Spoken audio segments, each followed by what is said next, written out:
বৌদির মুন্ডু কেটে কাটা মুন্ডু নিয়ে খোলা রাস্তায় হেঁটে সোজা থানায় দেওর। বৌদির মাথা কেটে খুন দেওরের, কাটা মুন্ডু নিয়ে রাস্তা দিয়ে হেঁটে থানায় অভিযুক্ত যুবক বিমল মণ্ডল হাজির। দক্ষিণ 24 পরগনার বাসন্তী 6 নম্বর ভরতগড়ের ঘটনা। শনিবার সকালে এই ঘটনায় এলাকায় ব্যাপক চাঞ্চল্য ছড়িয়েছে। ঘটনার খবর পেয়ে বাসন্তী থানার পুলিশ অভিযুক্ত যুবককে গ্রেপ্তার করেছে। কী কারণে এই খুন খতিয়ে দেখছে পুলিশ। পারিবারিক অশান্তি জেরেই বৌদিকে খুন করেছে অভিযুক্ত যুবক বলে প্রাথমিক অনুমান পুলিশের। জানা গেছে বৌদির নাম সতী মণ্ডল, দেওরের নাম বিমল মণ্ডল। বৌদির মুন্ডু কেটে হাতে ঝুলিয়ে সোজা থানায় হাজির হন দেওর। পারিবারিক অশান্তি থেকেই বাড়ি বিবাদ। তা থেকেই শনিবার সকালে ধারালো অস্ত্র দিয়ে বৌদির মুন্ডু কেটে নেয় দেওর। থানায় বিমল মণ্ডলকে জিজ্ঞাসাবাদ করছে পুলিশ। আরামবাগ টাইমসের রিপোর্ট।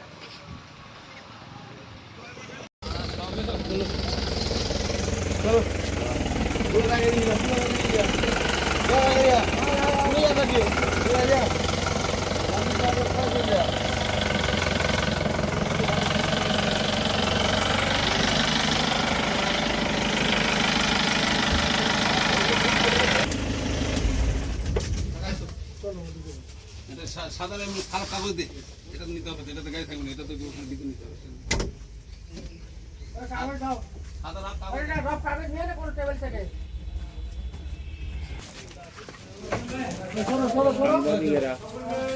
আপনার উজ্জ্বল ভবিষ্যতের একমাত্র দিশারি জ্যোতিষ জগতে অদ্বিতীয় ডক্টর অঞ্জন শাস্ত্রী। দেখুন জ্যোতিষ অঙ্গনে অঞ্জন প্রতি রবিবার ঠিক রাত 12টায় শুধুমাত্র TV9 বাংলায়।